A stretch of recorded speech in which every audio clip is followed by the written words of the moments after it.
Assalamualaikum warahmatullahi wabarakatuh. Perkenalkan, nama saya Ardian Syah. Saya dari Lokal PAI 5I, Fakultas Tarbiyah dan Keguruan, Universitas Islam Negeri Sultan Toha Saifuddin Jambi. Adapun kesempatan kali ini, saya ingin menjelaskan sedikit tentang proposal saya, yang mana pada kesempatan kali ini saya bertujuan untuk memenuhi tugas dari Bapak dosen pengampu yang terhormat Bapak Ahmad Ansori MPD selaku dosen mata kuliah Metodologi Pendidikan. Di sini pada proposal saya kali ini saya membuat judul yakni tentang kreativitas guru dalam meningkatkan kemampuan menghafal juz ammah siswa kelas 7 di MTS Al-Khairiyah. Langsung saja. Yang pertama itu di latar belakang ada Al-Quran ialah kalam Allah yang bernilai mujizat yang diturunkan kepada penutup para nabi dan rasul dengan perantaraan malaikat Jibril. Diriwayatkan kepada kita dengan mutawatir, membaca terhitung sebagai ibadah dan tidak akan ditolak kebenarannya. Allah Subhanahu wa taala menyebutkan dalam firman-Nya, Bismillahirrahmanirrahim. Inna nahnu nazzalna dzikra wa inna lahu lahafizun. Sesungguhnya kamilah yang menurunkan Al-Quran dan pasti kami pula yang memelihara. Quran Surah Al-Hijr ayat 9. Berdasarkan ayat tersebut, Allah Subhanahu wa taala memberikan garansi bahwa Dia senantiasa menjaga Al-Quran sepanjang masa. Penjagaan Allah Subhanahu wa taala terhadap Al-Quran bukan berarti Allah Subhanahu wa taala menjaga secara langsung fase-fase penulisan Al-Quran, tetapi melibatkan para hambanya untuk ikut menjaga Al-Quran tersebut. Salah satu bentuk realisasinya adalah Allah Subhanahu wa taala mempersiapkan manusia-manusia pilihan yang akan menjadi penghafal Al-Quran dan menjaga kemurnian kalimat serta bacaannya. Sebab memelihara kesucian dengan melafalkannya adalah pekerjaan yang terpuji dan amal yang mulia yang sangat dianjurkan Rasulullah SAW. Madrasah Sanawiyah Al-Khairiyah merupakan salah satu sekolah yang ada di kota Jambi. Sekolah yang terdapat program tahfiz Al-Quran yang dijalankan oleh Ibu Wakil Kepala Sekolah sekaligus guru mata pelajaran Al-Quran Hadis di sekolahan ini. Beliau sangat tekun dalam menjalankan suatu kegiatan yang sangat bermanfaat bagi kehidupan di kalangan umat Islam saat ini. Kegiatan ini bertujuan untuk menumbuhkan kualitas peserta didik agar pandai membaca Al-Quran. Namun, hanya sedikit sekali peserta didik yang berminat mengikuti kegiatan menghafal Al-Quran tersebut. Apalagi kegiatan ini dilakukan hanya ketika di luar jam pelajaran. Mereka lebih memilih untuk mendahulukan kegiatan ekstrakurikuler yang lain, seperti pramuka dan sebagainya. Kita masuki pada Grand Tour. Berdasarkan pengamatan awal di sekolah, Grand Tour dari penelitian ini adalah: yang pertama, masih banyak anak yang tidak membaca Al-Quran dengan tahsin dan tajwid yang benar. Hal inilah yang menjadi faktor utama anak susah dalam menghafal. Yang kedua, waktu yang tidak cukup banyak untuk memungkinkan anak-anak bisa cepat untuk menghafal Al-Quran. Dan yang ketiga, masih cukup banyak anak-anak yang malas untuk menghafal Al-Quran dan mengulang hafalan yang telah ia hafal. Kita masuki pada rumusan masalah. Berdasarkan dari latar belakang yang telah diuraikan di atas, terdapat beberapa pokok permasalahan yang menjadi fokus peneliti dalam proposal ini. Pokok permasalahan tersebut dapat dirumuskan dalam rumusan masalah sebagai berikut. A. Bagaimana kreativitas yang dilakukan guru untuk meningkatkan kemampuan menghafal juz ammah di Madrasah Sanawiyah Al-Khairiyah Kota Jambi? B. Apa saja kendala yang dihadapi guru dalam meningkatkan kemampuan menghafal juz ammah di Madrasah Sanawiyah Al-Khairiyah Kota Jambi? C. Bagaimana upaya guru untuk meningkatkan kemampuan menghafal juz ammah di Madrasah Sanawiyah Al-Khairiyah Kota Jambi? Kita masuki tujuan penelitian. Adapun tujuan dari penelitian ini adalah: yang pertama, untuk mengetahui kreativitas yang dilakukan guru tahfiz dalam pembelajaran hafalan juz ammah di Madrasah Sanawiyah Al-Khairiyah Kota Jambi. Yang kedua, untuk mengetahui apa saja kendala guru dalam meningkatkan kemampuan menghafal juz ammah di Madrasah Sanawiyah Al-Khairiyah Kota Jambi. Dan yang ketiga, untuk mengetahui bagaimana upaya guru untuk meningkatkan kemampuan menghafal juz ammah di Madrasah Sanawiyah Al-Khairiyah Kota Jambi. Kita masuki pada bab 2, kerangka teori.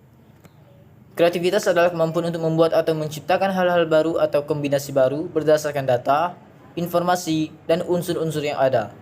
Memiliki kemampuan berpikir tingkat tinggi dan menghasilkan karya cipta yang diperoleh melalui pengetahuan dan pengalaman hidup serta mampu memunculkan ide-ide kreatif yang inovatif. Kreativitas guru adalah kemampuan seseorang untuk melahirkan sesuatu yang baru maupun mengembangkan hal-hal yang sudah ada untuk memberikan sejumlah pengetahuan kepada anak didik di sekolah. Tahfizul Quran adalah proses untuk memelihara, menjaga, dan melestarikan kemurnian Al-Quran yang perubahan dan pemalsuan serta dapat menjaga dari kelupaan baik secara keseluruhan maupun sebagiannya.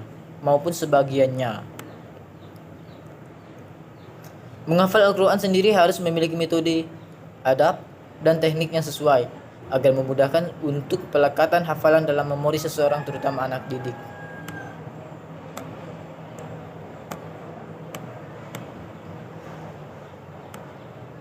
Kita masuki pada bab 3, metode penelitian.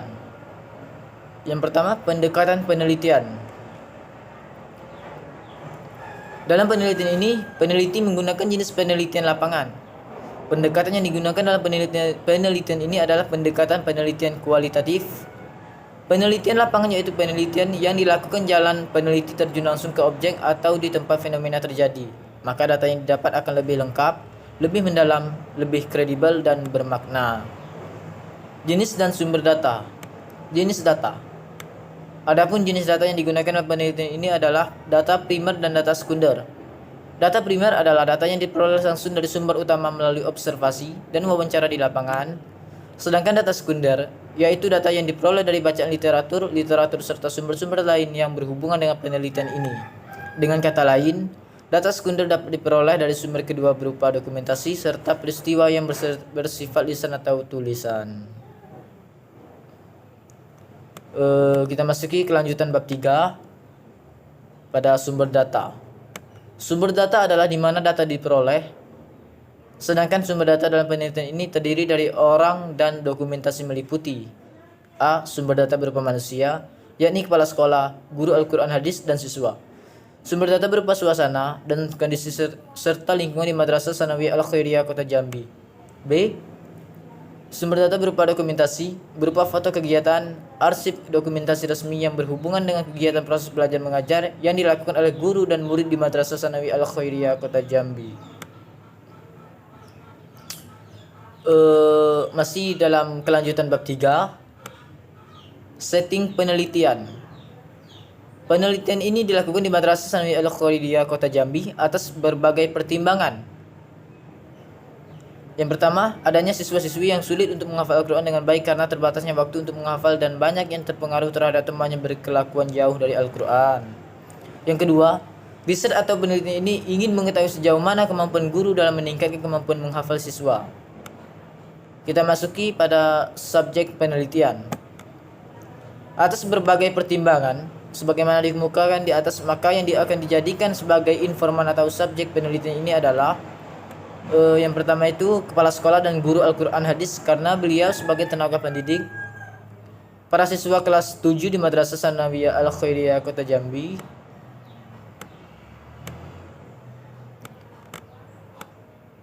Masih dalam kelanjutan bab 3, teknik pengumpulan data. Dalam penelitian ini dilakukan melalui observasi, wawancara, dan dokumentasi. Observasi. Metode observasi atau disebut juga dengan pengamatan merupakan kegiatan pemuatan perhatian semua objek dengan menggunakan seluruh indera. Langkah-langkah yang dilakukan adalah sebagai berikut.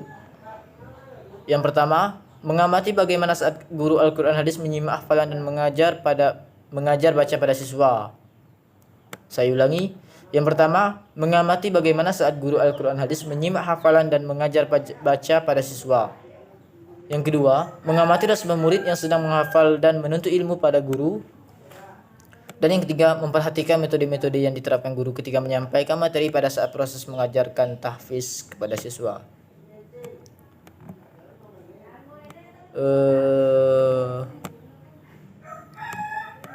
Kita masuki masih dalam kelanjutan bab 3, dokumentasi.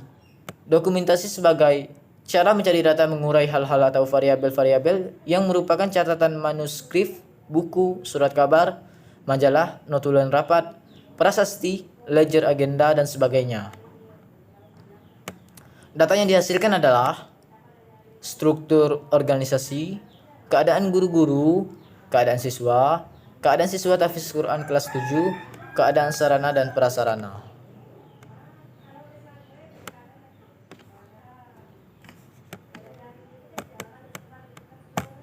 Nah, itulah kurang lebih isi dari proposal saya. Kurang lebih saya mohon maaf. Saya akhiri dengan ucapan wallahul muwaffiq ila aqwamit thoriq. Wassalamualaikum warahmatullahi wabarakatuh.